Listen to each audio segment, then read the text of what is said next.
So, bali, kikwentuhan ko kayo ng 2-day test and review.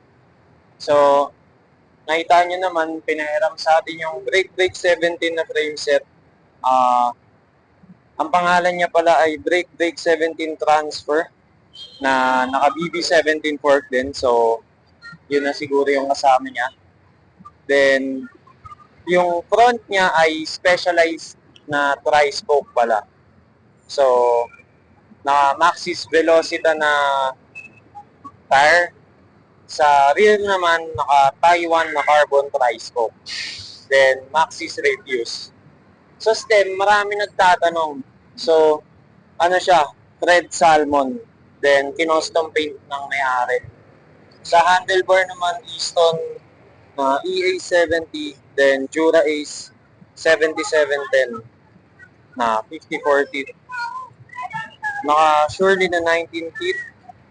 Then, Exostar pedal na unbranded titanium seat post. Then, F-Light.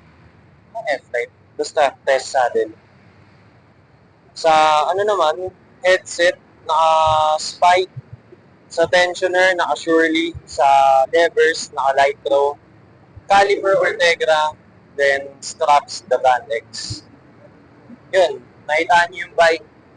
Tinesting natin, binalagbag, winili, trinix, fakey, keyo. Mas sabi ko, men, yung mga carbon na ano nyo, tulad ng kay Kuya Higad, kay Marty, matibay yan. So, okay mag-alangan na gamitin siya or laspagin. Kasi sa pag-testing ko, ano siya effective naman and nag-hold naman siya sa kung anong ginagawa natin. Nakita niyo naman. Ano pa ba? Yung feel ng bike, as in nung frame set, hindi siya aggressive masyado sa pagiging pursuit. Kaya, alam mo yun, malalaro mo pa rin siya sa kung gusto mo siyang laruin. Di ba? Kaya, ayun, maganda yung geometry, then, tayo na solid, men. Kasi, stiff yung material eh. Tsaka, wala akong masabi kasi, tayo na, tubular pa yung harap nun ah. Kaya, ayun, wala naman sumuko, walang nag-crack, walang dumulas.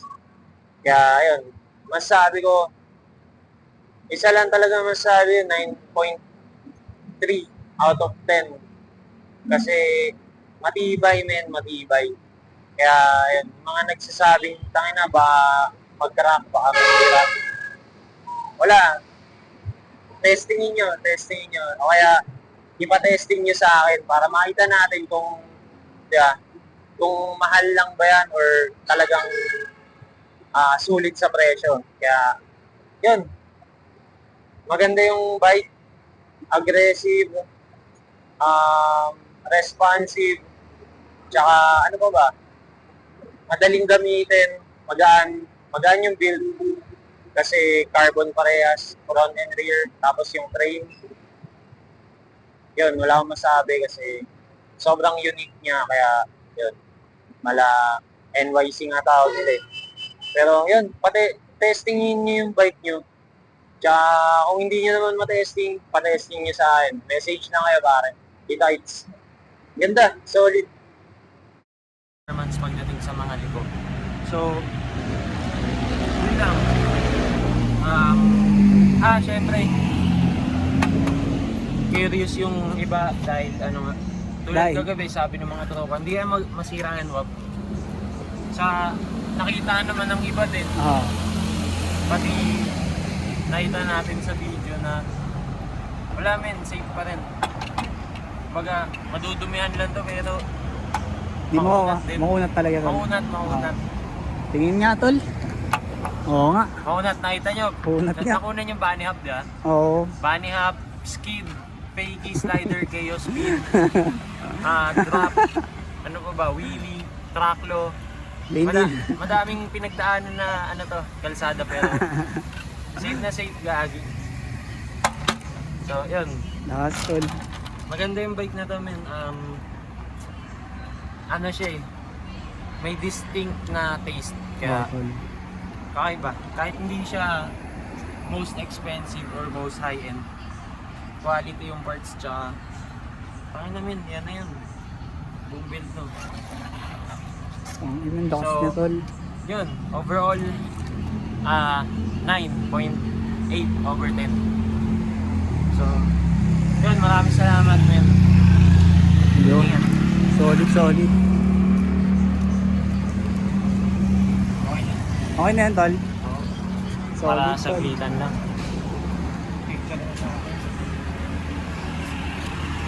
Nga, nga, nga, nga. Ah, tol.